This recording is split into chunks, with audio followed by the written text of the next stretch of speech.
not over. The governor may have declared it done, but COVID isn't done with us. And we know that if you are running a small business, every morning you wake up hoping that everyone that you have on your staff can make it into work that day. But what happens for too many of us is that if you get sick in Georgia and you have a good job that just can't do enough to pay you quite as much in health care, in Georgia you can't get the help you need because Brian Kemp refuses to expand Medicaid in the state of Georgia. As the next governor of Georgia, I am not only going to expand Medicaid, I'm going to create 64,000 good-paying jobs across the state of Georgia. I'm going to bring our money home. Because Medicaid expansion is not just about health care for people who are low income. Medicaid expansion is about health care for a state that is in desperate need. It is about an infusion of capital, money we've already spent. Raise your hand if you've paid federal taxes in Georgia. Then you've already paid for Medicaid expansion. Because let's be clear, every time you pay your federal money, it goes into the pot. The problem is Brian Kemp keeps saying, keep our money. Spend it in Indiana, spend it in New Jersey, spend it in California, but don't spend it here where our people need it the most. As the governor of Georgia, I see our people. And more importantly, I see our needs, and I will do my best to bring our money home and bring opportunities home so we can grow Georgia stronger.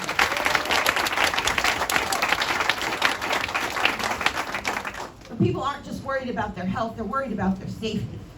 And I know that the chair and the commissioners and that the mayors and city council members every day you are going to work thinking about how do we keep our community safe. But we know that one of the worst statistics we have in our state is that Georgia has the 9th highest rate of gun violence in the nation.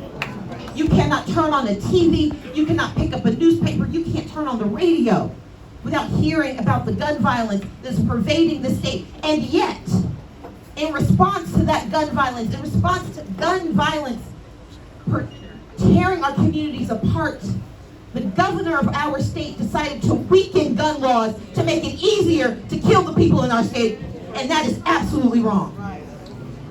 In response to Uvalde and Buffalo, in response to the massacre that happened on March 16, 2021, to Asian American women in this state, Brian Kemp's response was to do not nothing.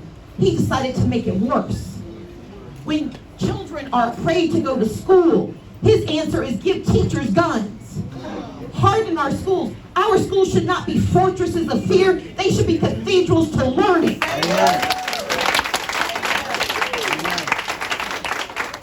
Our teachers should not be guards. They need to be guides. And by God, if we can protect the Second Amendment, we can protect second graders. That should be our responsibility. I'm running to be governor because I can see the challenges we have. But I know that saying the challenges aloud doesn't make it worse. It makes it possible to solve the problems. And right now we have a governor who thinks that if he just closes his eyes and doesn't acknowledge the challenges, that somehow they'll disappear. But we know that gun violence won't disappear until we have gun safety in the state of Georgia. I know that we have to make our community safe, and that is why I want to invest in law enforcement. I want to make sure that not only are we helping at the state level by making sure no one who is supposed to protect us makes less than a living wage, which is what happens right now. I want to make sure that we understand that justice and accountability go together. That you can have public safety and criminal justice reform at the same time, and I know it because we've done it in Georgia. Because I worked with Republican Governor Nathan Deal for 8 years to protect the citizens of Georgia. But the minute Brian Kemp entered office, he started tearing down those programs and tearing down opportunity and increasing punishment. You cannot punish your way to progress. That cannot be done. But what we can do together is hold people accountable, hold law enforcement accountable. You can invest in law enforcement and have accountability at the exact same time.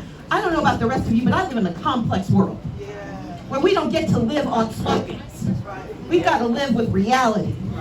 And the reality is people are going to make our communities dangerous and we need protection.